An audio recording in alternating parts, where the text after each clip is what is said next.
Hello and welcome दोस्तों, एक बार फिर से बहुत बहुत स्वागत है आप सभी का आपके अपने यूट्यूब चैनल डिफेंस पॉइंट पर। दोस्तों आज के इस वीडियो में हम आप लोगों के लिए लेकर के आए हैं इंडियन कोस्ट गार्ड नाविक जीडी और डीबी एग्जाम के सेक्शन 1 की तैयारी के लिए साइंस और जीके के मिक्स क्वेश्चंस का पार्ट 2। दोस्तों इससे पहले जो है हमने आप लोगों को पार्ट 1 प्रोवाइड करवा दिया है। अगर आप लोगों ने अभी तक उस वीडियो को नहीं देखा है तो प्लेलिस्ट में जो है आप लोगों को मिल जाएगा, आप वहाँ से देख सकते हैं। तो इससे पहले कि हम वीडियो शुरू करें, अगर आप लोगों ने अभी तक हमारे चैनल को सब्सक्राइब नहीं किया है तो उसको सब्सक्राइब जरूर से कर लें और बेल आइकन को प्रेस कर लें ताकि आप लोगों को हमारे द्वारा दिए जाने वाले सभी लेटेस्ट अपडेट्स मिलते रहें। दोस्तों ये जो वीडियो की सीरीज़ है वो आप लोगों को एग्जाम के लिए बहुत ज़्यादा इंपॉर्टेंट होने वाली है, तो इस वीडियो को पूरा ज़रूर से देखिएगा। तो चलिए शुरू करते हैं आज का ये वीडियो बिना किसी देरी के। देखिए फर्स्ट क्वेश्चन आप लोगों को दिया गया है कि निम्नलिखित में से किस फाइबर को सबसे मजबूत प्राकृतिक फाइबर माना जाता है। यानी कि कॉटन, जूट, ऊन और रेशम में से जो है वो किसको स्ट्रॉन्गेस्ट नेचुरल फाइबर यानी कि सबसे मजबूत प्राकृतिक फाइबर जो है माना जाता है। तो देखिए रेशम जो होता है, सिल्क जिसको कहा जाता है, ये स्ट्रॉन्गेस्ट नेचुरल फाइबर होता है यानी कि मजबूत प्राकृतिक फाइबर। तो इस क्वेश्चन का राइट आंसर हो जाएगा ऑप्शन नंबर डी, रेशम। अगला प्रश्न देखिए कि अम्लगम एक मिश्र धातु है जिसमें आधार धातु क्या होती है। ठीक है, अम्लगम में जो है वो बेस मेटल क्या होता है। तो देखिए अम्लगम जो होता है उसमें जो मरकरी होती है यानी कि पारा, उसको जो है बेस धातु कहा जाता है। तो इस क्वेश्चन का राइट आंसर होगा ऑप्शन नंबर बी, मरकरी। अगला प्रश्न देखिए कि निम्नलिखित में से कौन सा चीनी को कम करने वाला नहीं है, यानी कि which one of the following is non reducing sugar. तो देखिए सुक्रोज जो होता है वो नॉन रिड्यूसिंग शुगर होता है। तो इस क्वेश्चन का राइट आंसर होगा ऑप्शन नंबर बी, सुक्रोज। अगला प्रश्न देखिए कि रविंद्रनाथ टैगोर को नोबेल पुरस्कार किस पुस्तक के लिए मिला था। काफ़ी ज़्यादा इंपॉर्टेंट क्वेश्चन है जीके से, तो इसको ध्यान में रखिएगा।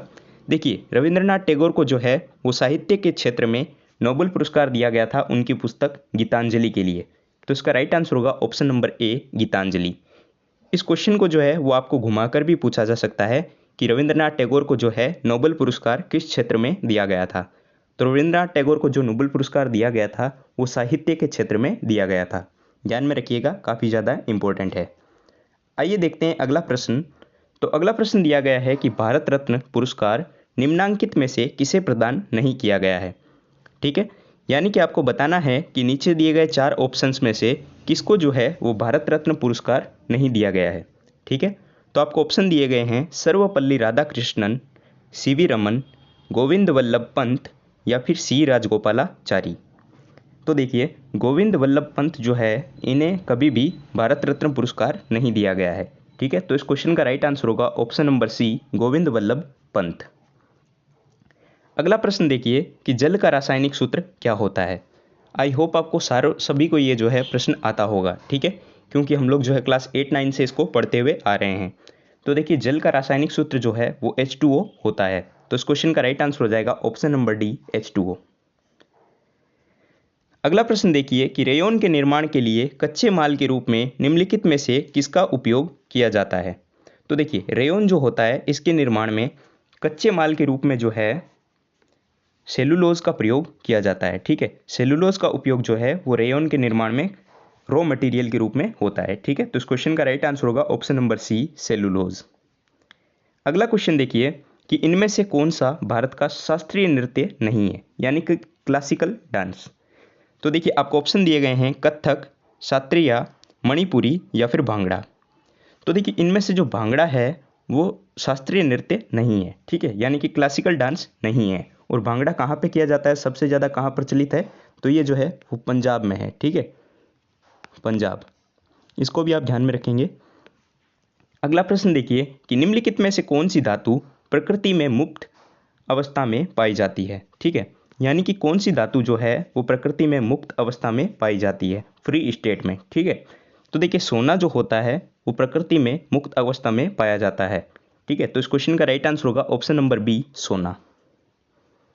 अगला प्रश्न देखिए कि निम्नलिखित में से कौन सा विद्युत का सबसे अच्छा सुचालक होता है, यानी कि which one of the following is best conductor of electricity. इस क्वेश्चन को जो है मैंने पहले भी आप लोगों को करवाया है। तो देखिए सिल्वर जो होता है वो विद्युत का सबसे अच्छा सुचालक होता है। तो इसका राइट आंसर होगा ऑप्शन नंबर डी, सिल्वर। अगला प्रश्न देखिए कि विश्व के ताजे पानी का कितना प्रतिशत ग्लेशियर बर्फ के रूप में संचित है। तो देखिए विश्व के ताजे पानी का जो है वो 70% भाग ग्लेशियर बर्फ के रूप में संचित है। तो इसका राइट आंसर होगा ऑप्शन नंबर सी 70%। अगला प्रश्न है कि अयस्क के हीट ट्रीटमेंट का उपयोग जिसमें गलाना और भूनना शामिल है इस प्रकार को कहा जाता है, यानी कि the use of heat treatment of ore that includes smelting and roasting is termed, ठीक है, एज।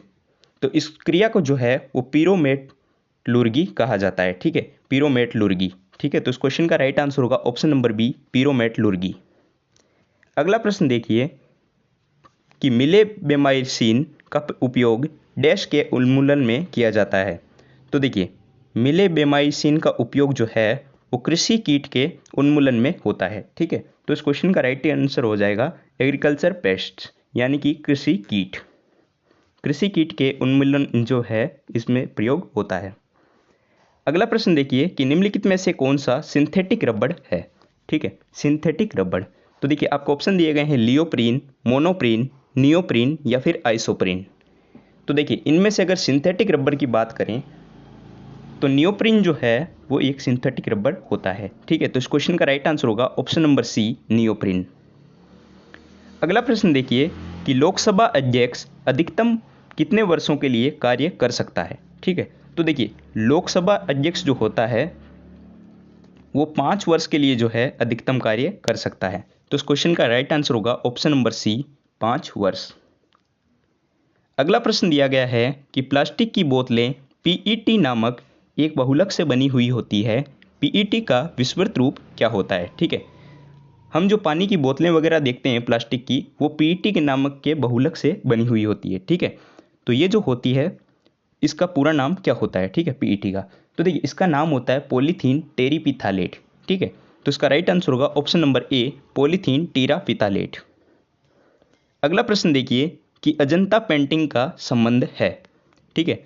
तो अजंता की जो पेंटिंग्स है वो गुप्त काल में हुई थी, ठीक है। तो इस क्वेश्चन का राइट आंसर होगा ऑप्शन नंबर डी गुप्त काल से जो है वो अजंता की पेंटिंग संबंधित है। अगला प्रश्न है कि निम्नलिखित में से कौन सा लोहे का एक अयस्क है, यानी कि लोहे का जो है वो ओर है, ठीक है, एन ओर ऑफ आयरन। तो देखिए ऑप्शन दिए गए हैं डोलोमाइट, एप्सम सोल्ट, लोह उल्का या फिर गैल्ना। तो ठीक है, तो देखिए सीडेराइट जो होता है वो लोहे का एक अयस्क होता है, ठीक है। तो इस क्वेश्चन का राइट आंसर होगा ऑप्शन नंबर सी सीडेराइट।